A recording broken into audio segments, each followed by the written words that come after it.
Hey, welcome back everyone to another fun-filled webinar event with Digital Solutions and Business Station.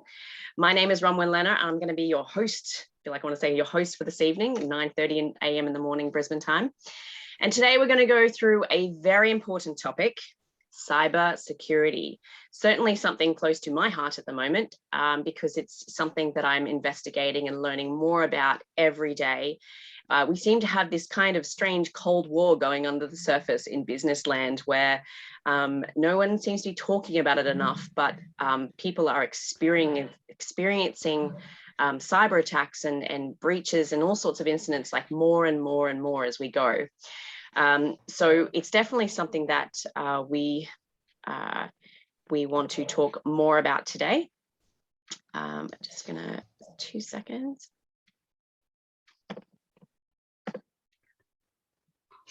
Okay, so today we're going to go through some basics around cybersecurity, and certainly we're going to have a generous time for Q&A at the end. So if you do have questions, why don't you throw them in the Q&A button as we go, and then we will, at the end of the content, we'll come back and we'll do all the questions and have a bit of a discussion about how cybersecurity and cyber attacks and the whole thing about small business, okay? So who am I? Very, very quickly, we want to get to the meat and potatoes today. So my name is Rhonwyn. I am a digital advisor at the Digital Solutions program through Business Station. So Business Station is a not-for-profit operating from WA, and we have an office in Brisbane as well. And we deliver digital solutions, the Commonwealth Government program, across Australia. My background is very much small business startups the last 15 or more years, and I run my own companies as well. So for the Digital Solutions program, if you are not already aware what it is because you've jumped on from some other link, or maybe you did a webinar like 2 years ago and you've forgotten, the federal government relaunched this program in late August last year, and it's running until September this year as kind of a pilot to see how this new format goes. And the new format is 7 hours of mentorship, which is 2 parts. So you get 3 hours of one-to-one advisory, so 3 one-hour sessions, and the other 4 hours is made up of workshops and webinars, just like this one. The difference is that it might be more of a prescribed content based on your session with your advisor around, hey, you need to do this or that or the other, based on what we're talking about. To be eligible for our program, you need to be in Western Australia, Queensland, or Northern Territory. To be clear, that's where your ABN is registered, and this does run in the other states. We just don't deliver it in the other states. But if you want, you can email me, which is here, ronwyn@businessstation.com.au, and you'll be able to, I'll be able to put you in touch with the right place. You also have to be doing a small business, so fewer than 20 staff, full-time equivalent, I think it is, and making a for-profit business. So it doesn't matter if you're making profit actually, but just not a not-for-profit, okay? If you want to register, you can go to businessstation.link/Rhonwyn, and that'll put me as your first advisor if that's suitable for you. Otherwise, if you just do /register, you can go and choose someone else. I will not be offended, totally fine.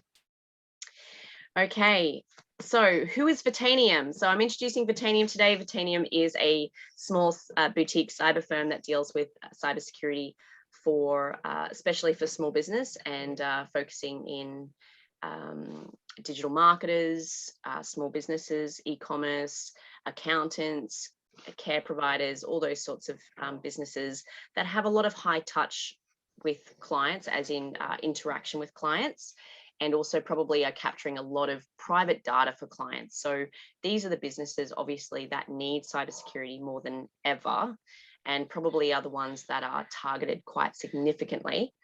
And today on the Zoom, we have Matthew Bennett, who is the expert in residence for Vertanium, who is a cybersecurity expert for, well, we'll just say he's got a lot of experience. I won't go through it too much. And Floris Block, of course, is also joining us, a little bit of a quiet on the Zoom today. He's our digital transformation expert for Vertanium as well. But obviously we're going to be talking about cyber today, but you can throw those questions in anyway. Okay, so a cyber attack, are you at risk? Very quickly, just want to let you know. I think the question you have to ask yourself, and I'm actually going to turn it over to Matt to talk about sort of how you protect yourself in a little bit. But I think as small businesses, you would agree with me, we kind of feel a little bit like I'm too small. I only use a few programs. I'm not really online that much, or I've just got my website, or I've just got my e-commerce store and it's through Shopify or something. I'm all fine. I haven't been going that long. I'm just getting started. We see a common theme here, right? We see the common theme of like, I'm sure I'm under the radar for being attacked, for like cyber attacked.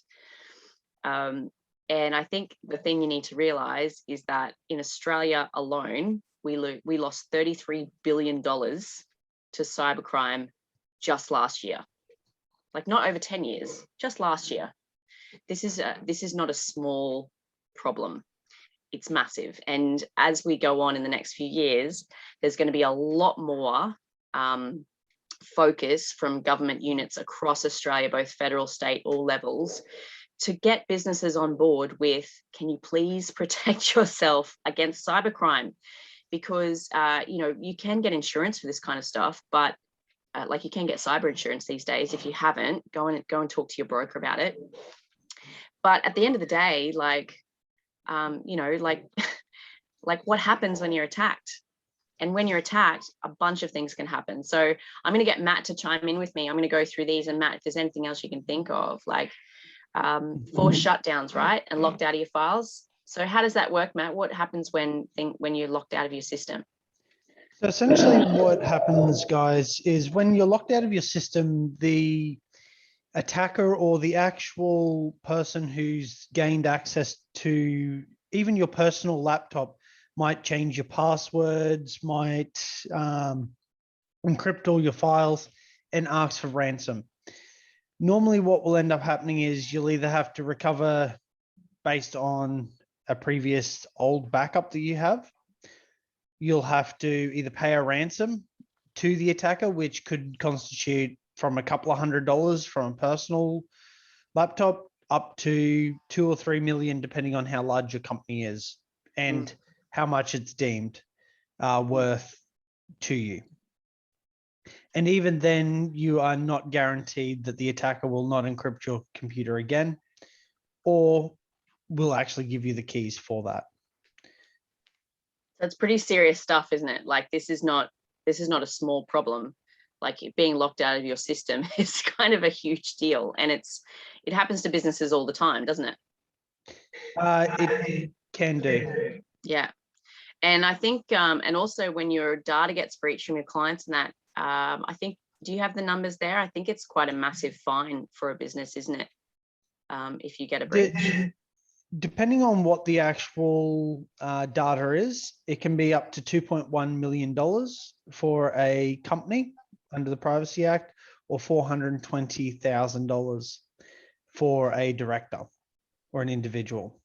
The problem that we have with that is the fact that if you as an individual do not do anything, and it is found that you push aside cybersecurity, then going back to with what you were saying, Rhonwyn, if you have insurance, your insurance company will not cover you. You can face heavy penalties for just negating your actual cybersecurity obligations and your data protection obligations under legislation. That's pretty serious, isn't it? I mean, I wouldn't want to be on the other end of that, that's for sure. And this is, oh, sorry. Yeah, no, go ahead. This isn't to scare you guys, but it is to make you aware that these are fines which are actually out there. So it's being kept mindful of the type of information that you are collecting. So a lot around the privacy is personally identifiable information. So this is the actual data which can be more sensitive and is a lot more detrimental in society if it gets out. And they are sold, as you would be aware, credit cards, personal addresses, licenses, passports. These are all sold on the dark web for anywhere from $40 up to $200 for someone's identity. And that's why the government takes it quite seriously. That is full on. Floris has chimed in and mentioned GDPR rules. So yeah, absolutely. There is, for those of you who have websites, it's probably most of you, if you're collecting information through your website, there's these GDPR rules, which are kind of out of Europe, aren't they? But they apply here because you may have people anywhere in the world access your website. And it essentially means that, you know, when you go to a website and there's a pop-up that says, hey, we've got cookies, and you need to accept and agree that we're collecting your cookies and your information while you're here. That's what the GDPR thing is all about. So we won't talk about that too much on this session, but certainly if you need to know more about that, then please get in contact. There you go, Matt, got your camera. Awesome. All righty. So as you can see here, guys, this is not a small thing. If you are attacked, you know, you could, you know, we as individuals, we kind of think we may have had a point where maybe a virus has gotten into our computer and our computer just goes a little bit haywire. This is far more significant than that. And I think it might be pertinent, like if we really go through some different types of attacks here. So Matt, what is phishing? We see this word phishing around sometimes. What is this? What is this actually? So phishing is, oh, sorry, there's a bit of feedback there. I'll mute myself. Thank you. Phishing are scam emails that extort information out of individuals. Essentially, they could look like a real email that you get from PayPal. It could be a donationary website. It could even be from someone in your own business. So if you currently work for an organization, it could be you see one from the finance department or from your manager specifically targeting yourself. Could look exactly like the actual email address. Now, with that, the email will always have a problem. What you will find is it will be, dear applicant, or it could be, please get this invoice paid, and it'll have an invoice number there with a link. But one way you can tell whether or not it is a phishing email is that it will always look out of place. There will be spelling mistakes. And even checking the actual email address itself and where it's coming from can also indicate that it was not actually a true email from either internal or from the actual organization that is asking for your donation or offering you an actual payment. This is very true. So some of you may have received scam actual phone calls. It works in the very same way at the same time. And they are now targeting more so employees of organizations and asking them to get onto work computers as well. And then this can lead to a data breach or a breach of your network through stuff where your employees will be asked to download TeamViewer, AnyDesk, and then they'll start going through files and downloading files from that individual. So Pretty awareness serious. is the key. Yeah, sorry, go on. Oh, so awareness is the key of this. So I'll admit, guys, I had one the other day that I so nearly clicked on, and I'm actually pretty aware of this stuff, but you know, obviously I have a number of websites, and one came through looking exactly like everything in the email was exactly like what I get from my hosting company. And I almost clicked on it and I thought, hang on a minute, is this actually up for renewal? I didn't think so, because I'd only just done a bunch of them. And when I looked at the address it had come from, it had one letter missing from the domain name. So it was like instead of crazydomains.com.au, it was crazydomins.com.au. And then I realized that it had come to the wrong inbox. So it had come to my public email inbox, which they never correspond with me at all. So, but had I not just double checked myself and been in the habit of double checking where, you know, checking the email addresses every time, that's habit, make it a habit, Oh, so close, so close. And who knows, like and as you guys know, like small business, a lot of us run our whole life and business on our laptops and everything. So, you know what I mean? It's not like we're a big corporate sometimes where we're part of a whole network and you can, unplug that computer and hope it doesn't infect the rest. Like if it gets into your laptop, you're done, right? Matt, what's ransomware? So playing off what you said, Rhonwyn, ransomware is essentially where a malicious program will actually infiltrate your laptop, your network, and start to encrypt your actual information. Once it has done this, it will actually do it over time, and you'll start to see programs failing where you might just uninstall it and move on. But what will end up happening is one day you will actually see a pop-up come up onto your screen after a while saying that we have now encrypted all your data, your files, your images, your documents. And what it will ask for is for you to input a code. Now, the problem with this is that you will actually have to do the following. You might have to call a number. They'll even take you through the actual process of how to buy stuff like Bitcoin to actually get the release code for that ransomware.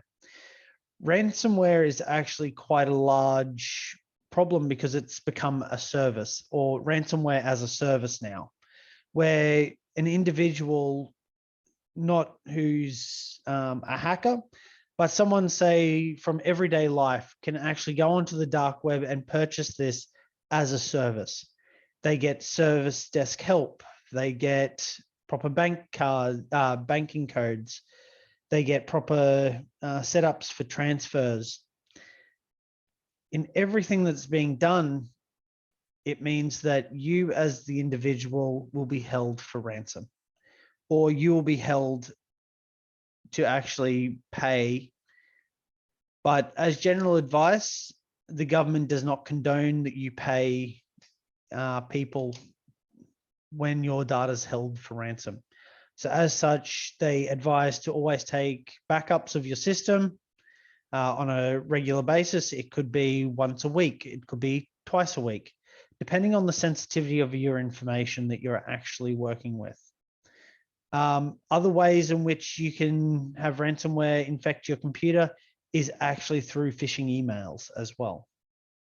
So being aware of documents that you don't actually know, or you think you don't recognize that are coming through to your inbox, don't click on them.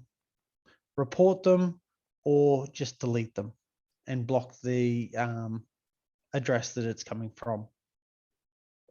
That's great. Thanks, Matt. Yeah. So ransomware is obviously a big one because the whole point is to extort money from you, right? So why do it unless they're making money? I can't believe, I did not know that there's literally like a package on the dark web. Please, nobody do this. This is not advice.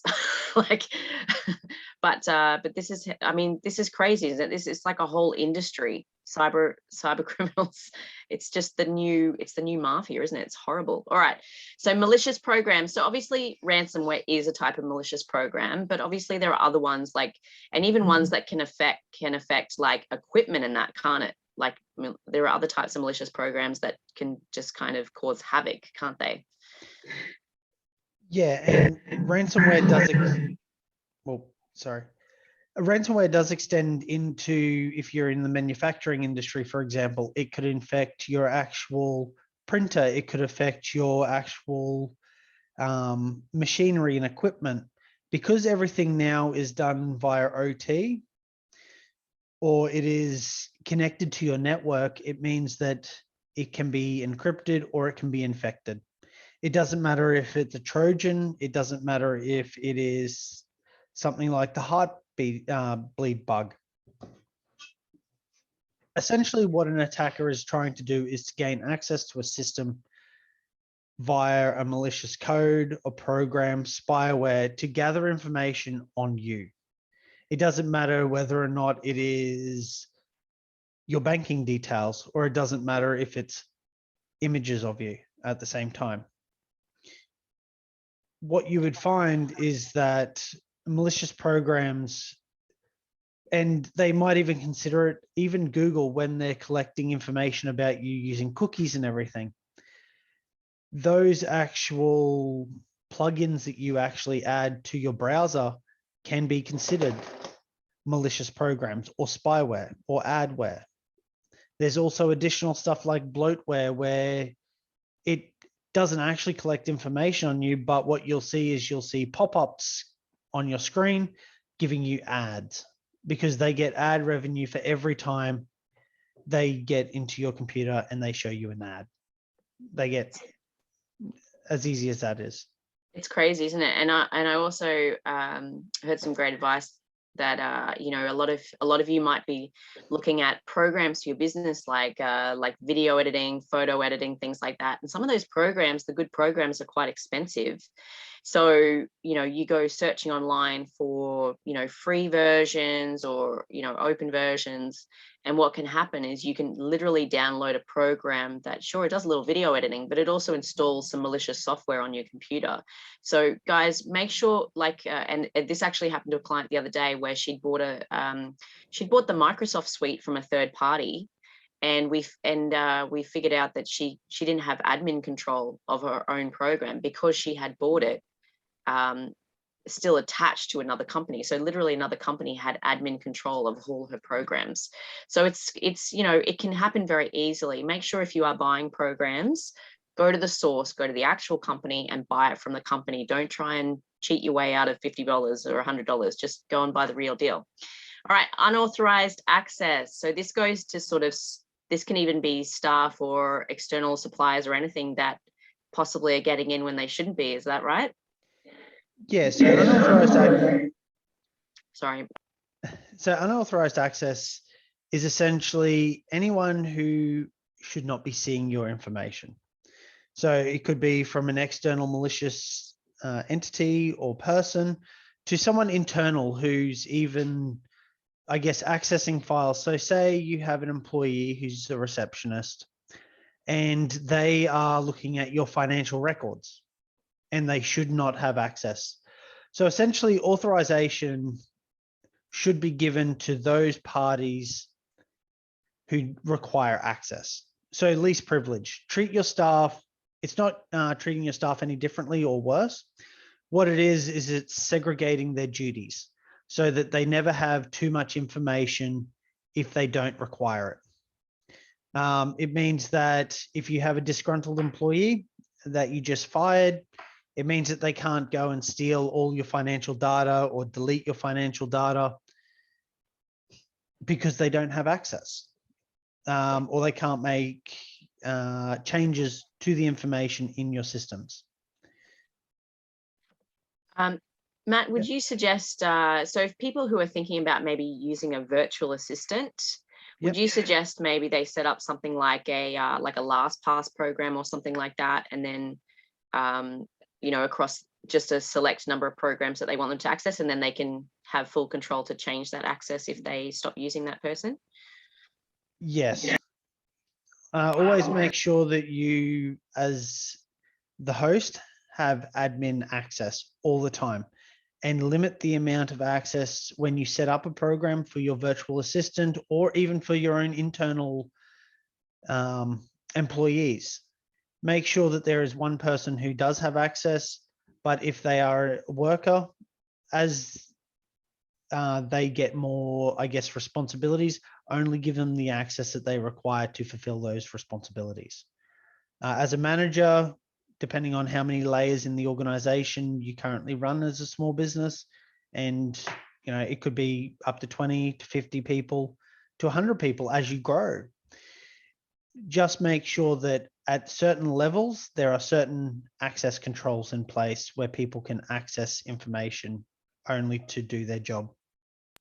That's great. Thanks, Matt. And what's man in the middle? I feel like this is more common than ever, especially when it comes to emails and things like that. Can you go through that?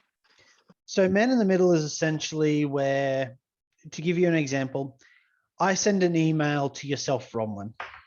However, Floris might be the attacker in the middle. So what Floris would do is he would intercept the email from me, and then he would change that email, say, for an invoice that I'm sending you for business rendered. So Floris then changes the invoice banking details. So it would still look like the exact same message, but the banking details have been changed. Essentially, then what ends up happening is Florist will then send on to you, Rhonwyn, and you would be none the wiser. It would still look like the same email address. It would still look like nothing's been changed. So you can be tricked into sending money to Florist's bank account. Now, with programming these days, essentially, if you turn on hashing, what will happen is the original or transport layer hashing and encryption, if Florist does get that email and he changes it, it will not actually go through to yourself because it has changed and it's being blocked. But if I just send to you without some sort of security in place, then it means that Florist could intercept and then he could change those details and you would be none the wiser, thinking that you pay that bill and I call you up in a week's time going, where's my money? So this probably goes to a bit of a tip, which is if you use like subcontractors and that you pay, probably wise, like even if you haven't used them in a while, to actually give them a quick call and confirm, the direct deposit details or whatever with them directly before, just sending off 50 grand to something, isn't it? Like to double check you've actually got the correct details, not just through the web, right? That is correct. Yeah. Always be diligent. Let's have a look. So the big question, how can you prevent this? So prevention is obviously better than the cure, right? Which it's probably just prevention. That's all we're looking at. And then you've got insurance. So how can you prevent cyber attacks? All right, so let's go through the basics. This is what we're here to do. We're going to go through this great list of ways of protecting and areas you've been protecting, which, as you're going to guess, guys, relates directly to the kinds of stuff we've been talking about around making sure your stuff's up to date, making sure you have control over passwords and all the rest. So let's start with the one that people usually miss, which is making sure your employees absolutely have training on this stuff and what to do and when to do it and all the rest. Matt, do you want to go through that? When and how should we train employees? What should we be showing them? So employee awareness training essentially should occur quarterly on a rough guide. If you give them too much information, it leads to too much information overload. But awareness training can be as simple as how to identify a legitimate email, or it could be how do you actually put together a strong password?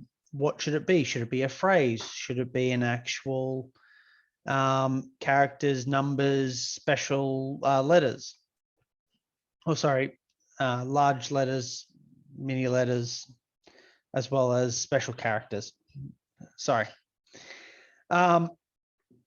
Essentially, awareness training is training your staff to be diligent in what they're actually doing. And this is the first line of protection in any organization.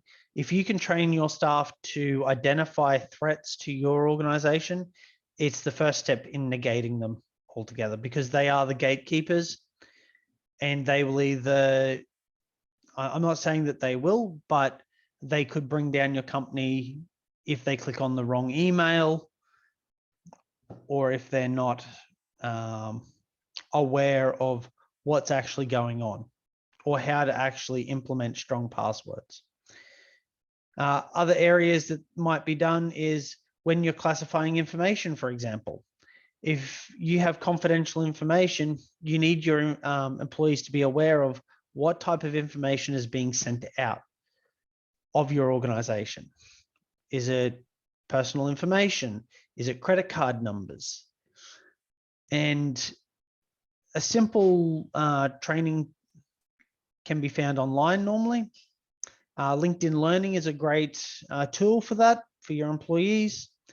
There's also just general awareness training that can be purchased from providers as well. Yeah, Vertanium does training, doesn't it? Yes. All right, so let's move on to the next one. I'm just conscious that we're we might run out of time actually. So let's move this along. So let's go to patch management. So what is patch management? Because it sounds like something from a story rhyme. So patch management, guys, is essentially keeping your Windows, your Mac, or your Linux system up to date by running, say, your weekly updates, but also then using, say, a third-party tool that you might purchase called Patch My PC. Now, Patch My PC, as some advice to you, will patch all your third-party applications that you download as well as add onto your system. But always make sure that you're patching at least once a week as you're going home or when you get home, or even once a month if you are quite a busy organization. This will help negate vulnerabilities or weaknesses within your computer that can be exploited by malicious programs and even malicious actors as well.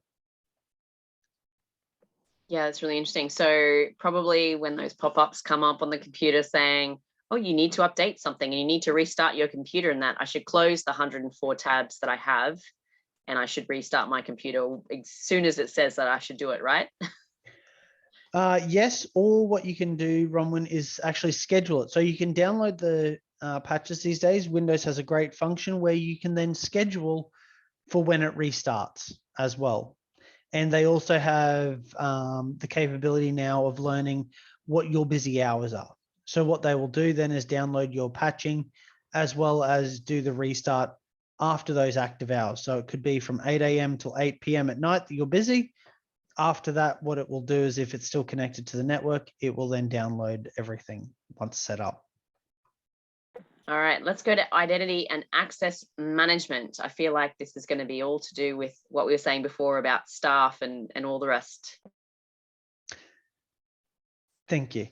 So identity and access management is, do you know who's actually accessing your systems? Are they actually an employee? Do they need access to all that information that they're currently working with? And if they do inherit another role, have you actually taken their access away from their old role? Because then that becomes privilege creep. Authentication, you should always use a multi-factor capability. So that could be anything from your device where it's asking for a Google Authenticator or Microsoft Authenticator, mixed with something like a username and password that goes along with that. For the more advanced companies, you might also have an actual thumbprint check-in system as well to do timesheets, access cards at the same time. So access and identity management doesn't just constitute what you see on a computer, but also in your own physical office as well. I feel like that's I feel like this is not a purely cybersecurity issue, isn't it? I mean, I feel like this kind of issue is as long as business has been running. It's like who can see what and how are you managing all your information and your client files and all the rest. Interesting. All right. And would you suggest, I think we mentioned it before, but would you suggest to kind of keep, passwords safe and things like that? Does that come under this? Should we be using like a password vault and other things for if we're giving staff lots of programs? Yes, using a password vault's a great tool. Stuff like Keeper or LastPass, OnePass. My advice would never to be use a open source vault unless it's on a single computer that you're using just for personal day-to-day activities, because essentially you need to keep them up to date. And on top of that, if your computer gets encrypted, then it means that you lose all those passwords to a malicious actor. So shall we move on to data management? Yeah. What does this mean, data management? Because I feel like the whole thing is data management. So what do we mean by data management? So data management essentially, Rhonwyn, is having a backup and recovery strategy in place.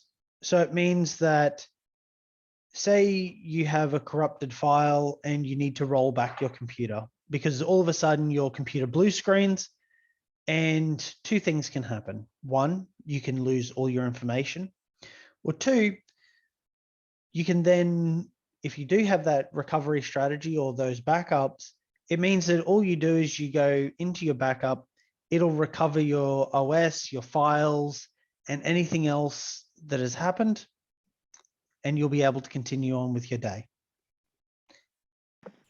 I feel like these days you kind of need to have like a triple backup. Like you have your computer, you have a hardware backup, and then you have a cloud backup, so that and make sure that the backup is offsite. And I feel like that's again even a pre-cybersecurity thing, where I remember like 15 years ago we were telling businesses, back up your programs, back up your computer, back up your files. If you've got paper files, have you even scanned them or got copies of them? If you've got digital files, like what happens to that computer if you've only got it on the one computer and the computer just has a meltdown? Like, I feel like this is not a new thing, is it? It's not a new thing, but essentially now we are moving away from on-premise backups, because what happens, as you said, what happens if there is a fire? Then all of a sudden you've lost your digital backups, your paper backups at the same time. So a lot of these days, what's happening is Microsoft offers one called OneDrive, or if you're in the cloud using Azure or AWS S3 buckets, actually helps to store information, and you can encrypt them at the same time. So it means I'm that going to pause you there. We can't be using acronyms and initialisms as much as this. No one's going to keep up with this. So what's AWS? So AWS is an Amazon-based cloud service, which is being offered. Pretty much, they do have a free tier as well that can be used for the first year, and it is quite low cost. So these are called cloud services these days. Now, S3 is a service which is actually offered by them, which is a three-phase, I guess you could call it, storage solution. It is quite costly and can be quite costly depending on how much information you're putting into the S3 bucket. But essentially, it means that say there's a fire at the data center here in Brisbane. At that same time, they back up to 2 other data centers to always make sure that there is 3 copies at any one time. So really what you're saying is your cloud backup has another 2 backups. Essentially, yes. Fantastic. All right, so let's look at endpoint hardening. So I feel like this is all about the nodes. I muted you just for a second there. You can unmute yourself. So endpoint, this in itself is kind of a bit of jargon, isn't it? What is an endpoint and what does it mean to harden it? So essentially an endpoint is anything that is connected to a user. So your laptop is an endpoint, your printer, your actual manufacturing machinery, even your car. For example, what about my smartphone? Smartphone as well.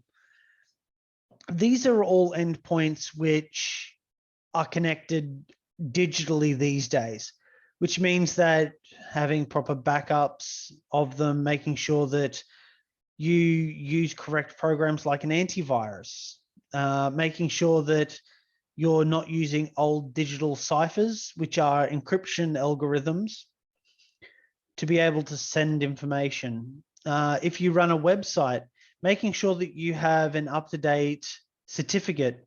So when you send information, it means that you are using the latest TLS 1.2 or 1.3. TLS is transport layer security. Awesome. So the transport layer security essentially helps protect any information that you send across the public web. It helps you when you're sending emails to clients, and it also helps protect you against the man-in-the-middle attacks as well. But that is only one part of a larger hardening of systems. It's a culmination of patch management, digital backups, as well as your actual your own device setup and configuration at the same time. Flores has added, like an armored truck moving valuables from point A to point B. I love that. So, and I think when we've talked about this before, we've mentioned that it sometimes is a good idea to kind of separate like clusters of endpoints. So for instance, if you've got like an admin team or a marketing team, like get them on a separate network or separate drives and separate things out so that your digital, like all your digital, what's the word, where all your information is stored centrally. It isn't like exposed at every point, right? Is that a good idea to kind of separate things a little bit? Separation is never a bad thing, especially in your own business. It means that information which is sensitive is always more heavily locked down, whereas say something like a newsletter that might get sent out publicly is a lot less sensitive to your information. And if it gets out, well, it's not a massive loss to your organization. Yeah. No, if my newsletter got out to more people, I'd be happy about that. Like, go, send it, take it. All right. So obviously, I'm hearing that this is especially important for things like remote workers. So making sure that when you have people who are virtual assistants, they're working offsite, or you've got staff through COVID who are everywhere or international even, you kind of got to make sure that all those nodes and endpoints and PCs and laptops and smartphones are equally protected. So that's really important, isn't it? All right, so let's go to incident management.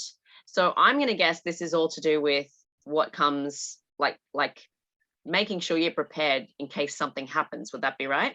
That is correct. So what is your plan for actually recovering at the end of the day?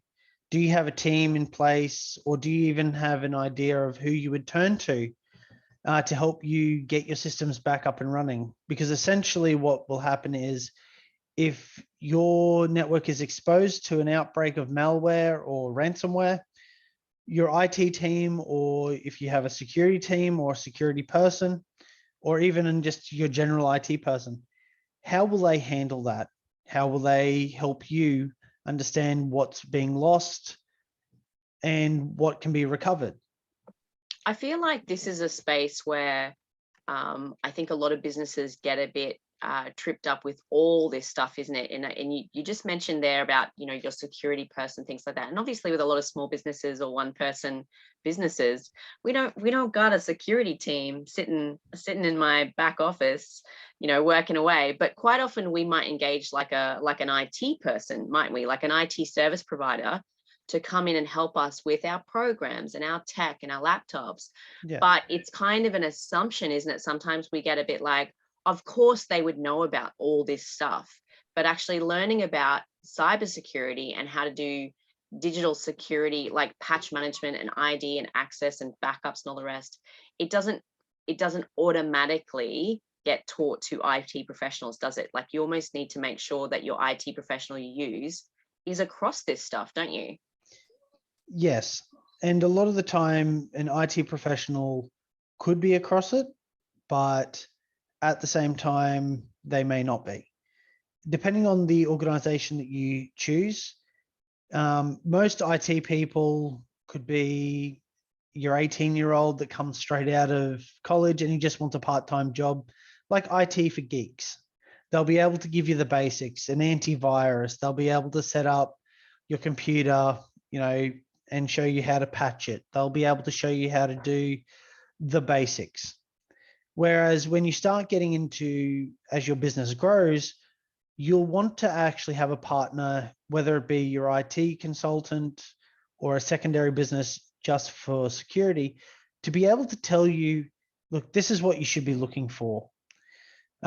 This is how you should set up your network. These are the type of programs that you should be running for vulnerability management. This is how you should handle what happens when a phishing email comes in. This is how you protect your identity on the web, or these are the programs that will help secure your information at the same time. A security professional doesn't just do these days the IT component. They do physical security. They also can give you advice on how to enhance your HR process, your actual data management and separation, how you can even classify information as you grow for information, and even at times legislative responsibilities across GDPR, privacy, and even give you some sort of understanding of when you are working in certain industries, this is what you need to be aware of. Yeah, it's really important, isn't it? Because like in some respects, as a business owner, we have to really acknowledge that we are good at what we do, but this is probably not our thing, and we should be aligned with someone who can help us with this, right?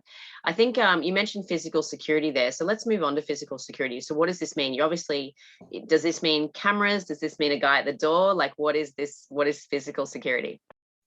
So, Rhonwyn, physical security is all those things you just mentioned. Essentially, it's the ID badge that you give to an employee that starts off, and it's understanding who they are. It could just be for the office that you have external cameras, because what happens if someone breaks in? Can you actually tell who they are? And it also comes down to the security of even a basic fence, a guard dog, a guard. Depending on your organization, it could just be simply, here's a lock on your door that I need for a physical swipe card. So it can tell me who comes in and who goes out of my organization. Security cameras are a great option as well, because at least you know when someone comes in that it is who it is actually coming into your organization. As you grow, oh, sorry. Oh, I was just going to comment that, you know, I noticed, like, obviously I have kids and we go to daycare and stuff. And I noticed, like, there's pin codes at the door. There's, they've got like a biometric scanner for thumbprints now. They've got, my husband, bless him, went to fetch some shoes from outside. And then after the door closed, realized it was a one-way lock. And then he's like on the phone trying to call someone to come in and let him back in. So obviously some businesses, would you say some businesses need to pay far more attention to this than possibly they do now? And kind of like if I'm a one person working from a home office, like what are the kind of physical security things that I should be really looking at? So if you're just the one-man band working at home diligently, physical security is probably, I guess, the least important at the moment, but you should always make sure that in your home office, you have your computer set up correctly, your desk set up correctly, but also something as simple as having a Kensington lock there, so that I know you might have kids. What's a Kensington lock? So a Kensington lock, if you have a look at the side of your laptop, there looks like there's a little hole where it has a locking mechanism. A Kensington lock is essentially just a small little, I guess, a specially made padlock where you can lock it and you can attach it to a desk so that someone can't just grab your computer. So say someone wants to go through your house, ransack it, and steal your laptop. It means that the laptop is still attached to the desk, or it's still attached to some part of your actual house. So I would never have thought of that. I'm totally going to do that now. I'm going to go down to the store and find like a Kensington lock and attach it to something heavy. So it's like, if you want this, it's going to take a lot more effort. You're going to have to take the desk with you. Great. All right. So, so we have a question regarding VPNs, virtual private networks, and we'll answer that in the Q&A section. But where do VPNs and virtual private networks fit into this zoning? So VPNs are great because essentially what it means is that if you're accessing malicious, so think of it like your IP address. Your IP address is similar to your physical home address. It tells you where you are, what you're doing, and gives a lot of information about you as an individual user. A VPN, what it does is my home network, if I'm working from home, will connect to, say, Sydney, for example. And what it will do is it'll go to a data center in Sydney, and then it will spit out a brand new code or a new IP address, which stops at another computer essentially in Sydney, and it'll say that I'm actually located in Sydney. So it's kind of a way of masking exactly where you are, which goes into that whole like figuring out who you are, where you are, and how to attack you. That's really interesting. All right, we'll answer your question in a moment. Just mindful of time. Let's move to asset management. So is asset management what I know it in business land, which is very much about having a register of all the tech, all the digital stuff, all the programs, who owns them, who's the admin, is that kind of asset management, or what is it? You are correct. So that is one style of one part of asset management. Asset management allows for you to know where your assets are at any one time, who has them. So if you give a laptop to an employee, make sure you record that, because when they leave the company, you want to make sure that that asset is coming back to you because it is worth money. You might want to sell it. But asset management even goes beyond that into the accountancy realm, where it helps with depreciations, warranties, as well as your actual overall costing to your business. Yeah, of course, very important. Can I ask so for instance, I've got 2 laptops in front of me. I've got another 3 in the drawers. If I wanted to clean those out and sell them on or give them to someone else to use, should I be reformatting it? Is that enough? Like, how do you make sure you clear off old data from a laptop before it goes on to someone else? So essentially, the best way would be, if you're giving your laptop away or if you want to sell it with a hard drive, is to actually use programs that will format at minimum 7 times. It means that what it will do is it will scramble the information on there, and it will then format it 7 times, putting in place zeros, ones, and overriding the data 7 times at a minimum. Depending on how sensitive your information is, you could get up to 23 times, which is what some military actually use when they're giving away their actual hardware. I would never have thought of that, but it's just something to be aware of, isn't it? That like sometimes when we're passing on assets, or especially if we're an average person that maybe wants to sell something on the secondhand market, this is a space where you need to be a little bit more careful, isn't it? All right, that's fabulous. This is a great list, Matt. I think that it's very easy to follow, isn't it? Like, and all of this comes back to having someone probably go through what you've got currently and seeing where the gaps are, making sure you've got the right programs in place, and we've mentioned some of those programs today, and then capsulating it all back to employ, like your incident management and employee training, to make sure that like on the back end you're doing everything right. You've got policies and procedures in place for anybody who works with you, including suppliers and contractors and virtual assistants, and you provide them training for what on earth you're doing and how to do it. I think this is a great list. Thank you so much for sharing this with us. So when we're first jumping in and saying, okay, I think I need something like this, what's the first thing someone should do? Should we be going back through this list ourselves and making a bit of a checklist, or should we be, is there something we can follow? Should we be having a chat with a cyber person? I'm going to stop talking. What do you think?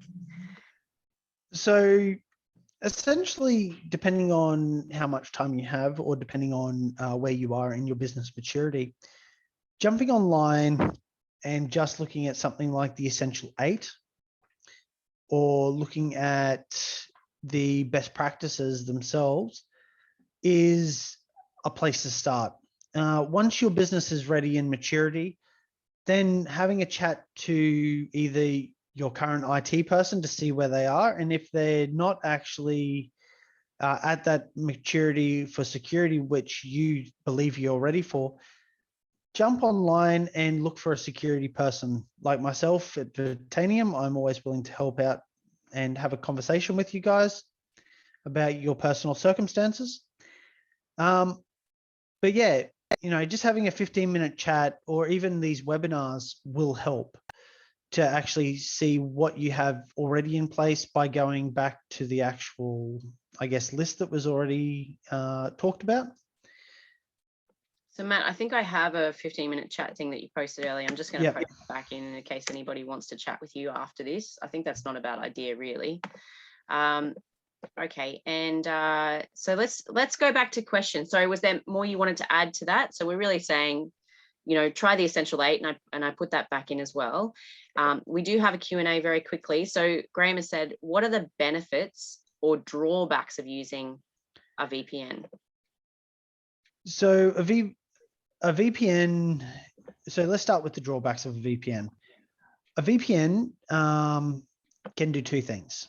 it is a double-edged sword. One comes down to cost and the provider that you have. Two, if you are trying to do remote access based on your own network, your network will always ask for a static IP address. Whereas a VPN, what it will do is it will randomize that actual IP address. So it means that if you're trying to remote access from home into your office PC or your office server, you won't be able to. So they're two downsides. The other side of that is it means that it gives you the ability to protect yourself, your IP, your actual physical location. It gives you the capability of meaning that people can't just steal to gather information. So from an IP address, I can tell a lot about your actual computer. I could ping your computer. I could actually tell what, if you're running Microsoft, I could tell what sort of programs you're running. Whereas this takes all that and pretty much gives you a mask. So it's like walking out in public and holding a mask up and going, right, this is what I want to portray, and this is who I am in public. So you can wear your Guy Fawkes mask if you wanted to really talk about. All right. So it's an extra layer. So so what you're saying goes both ways. Like in some ways, it might stop you accessing stuff you want, but on the flip side, the good thing is it stops other people accessing you directly as well. We have another question in the chat. Alex says, do you have any thoughts on Australians or businesses using Kaspersky as their antivirus? So at the moment, the recommendation for Kaspersky is the fact that because it is a Russian built,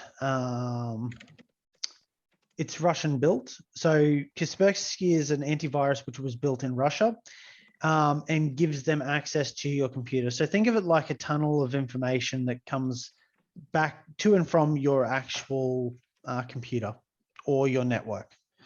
Kaspersky will gather that and send it back. They may not be doing it actively, but the possibility is there.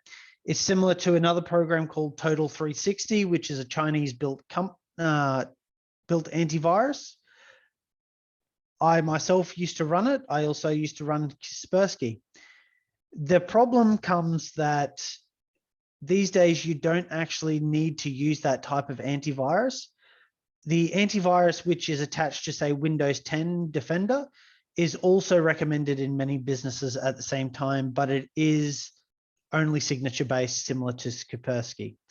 Your next generation antiviruses, similar to CrowdStrike or Sentinel, which is an upgrade to the current Defender suite, are next generation, which means that we look at the behavior of an actual program, and it's stopped at the same time. So does that answer your question, Alex? So we're saying that, look, some of these programs, they come from different sources. So which one would you recommend? Is there one that we recommend that you use potentially? Is there one better than another, or? They're all a much of a muchness. One that I would, if you're working from a budget, I would be using Defender because Defender, so Microsoft has come a long way with their antiviruses now, and their antivirus is up there with the best. And what does that mean? Because Windows Defender obviously is for Microsoft PC. So what happens if you've got a Mac? Is this still an issue for a Mac? Mac itself, I can probably give some recommendations. CrowdStrike is probably one of them, but these are for more commercial entities. As personal, steering away from, I guess, I'm not saying from Russian-built antiviruses because they used to be some of the best, or Chinese. What I am saying is be diligent with how you're using it and what sort of information is being carried on. Gotcha. We've got it.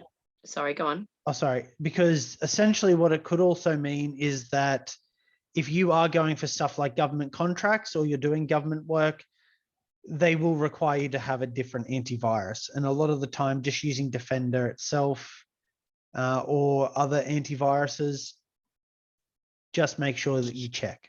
Okay, that's really valuable advice, isn't it? As a commercial entity, we probably need something that's for commercial entities, that's to that level. And especially if you are looking for government contracts or bigger contracts, you have to follow a stricter checklist, don't you? We've got another question that's come through the chat. Dean says, are we still liable if all our customers' information goes through PayPal's payment gateway, i.e. card numbers, etc., and email addresses, go to our email host platforms such as Aweber, MailChimp? So basically, Dean, you're asking if third-party programs are holding our client information, are we still liable if that information gets breached? I feel like this is a legal question, to be honest. I'm not sure if we're fit to answer this. Dean, this, as Rhonwyn said, this is quite a legal question. And all I can probably say is it depends. Using a third-party application like PayPal protects your information because they are classified as a financial institute and they have given you guys the capability. So it means that it does protect you at a certain level. Stuff like MailChimp, it does protect you at a certain level as well. However, if you still have access to that information, etc., you are still required to make sure that you have strong passwords in place. If you're still communicating with them at the same time outside of MailChimp, then you still have access to their personal information. I would probably ask someone in the legal field regarding this. I can only provide just general guidance on that. Yeah, that's fair. All right. So Dean, I think in terms of your point of view, just be diligent in everything you do, right? So use the right passwords, follow the program's recommendations for how to use that program, and make sure that everything on your side of your computer and your tech is protected, and then you've done as much as you can. I've just put in the chat, like, if anybody's got final questions, now would be the time to answer them. Otherwise, any other questions, I've had my email up for a little while there, Rhonwyn at businessstation.com.au.